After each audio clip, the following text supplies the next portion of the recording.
in the interest of the United States to reduce the level of drug trafficking in Colombia, as Colombia is responsible for over 90% of the cocaine that goes through the U.S.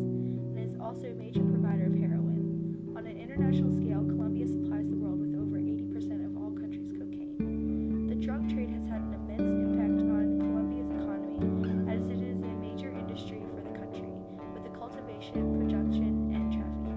In 2004, it is estimated that this industry employed around 200,000 people and generated annual revenues of $2.2 billion, which is equal to almost 3% of the country's GDP. After the drugs are processed in Colombia, it is smuggled and transported to the U.S. market by way of trafficking routes through the Bahamas, Puerto Rico, the Dominican Republic, Haiti, and Jamaica.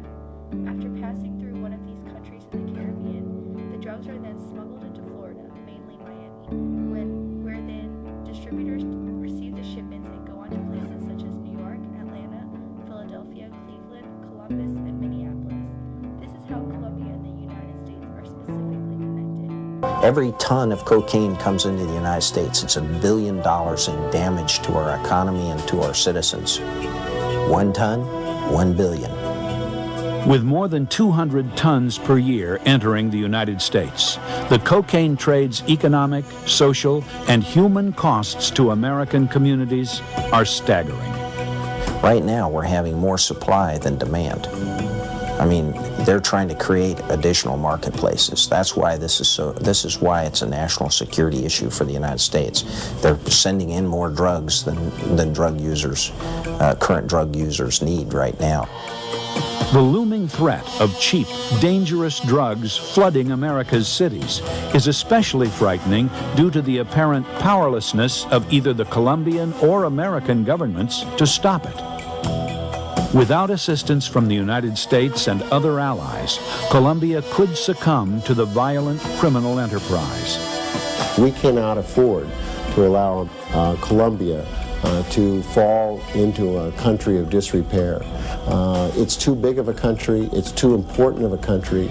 It is one of the most important countries in Latin America, and certainly no American can afford to see it be lost.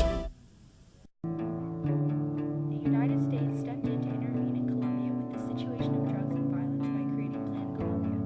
Plan Colombia first began on July 13, 2000, when it was approved by Congress as it was declared a national drug emergency.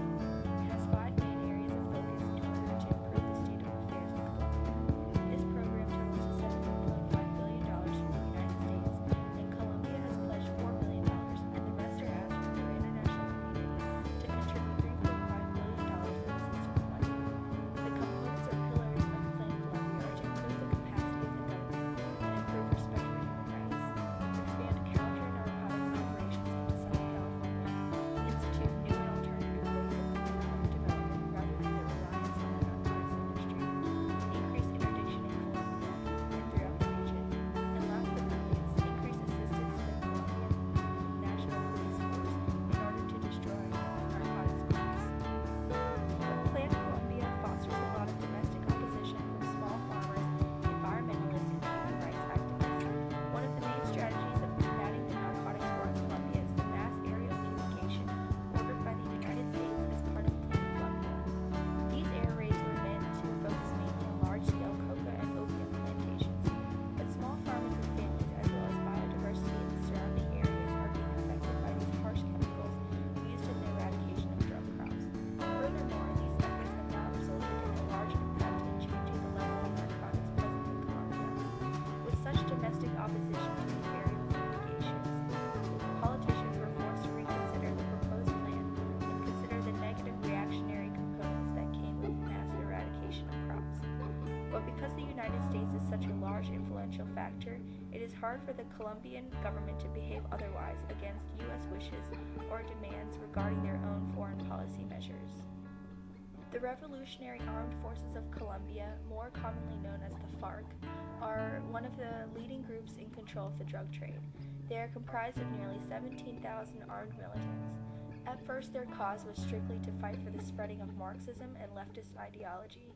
After they realized the amount of money they could acquire through the trafficking of drugs, their motives changed from promoting Marxism to gaining mass amounts of money and political power. The second most prevalent and dominant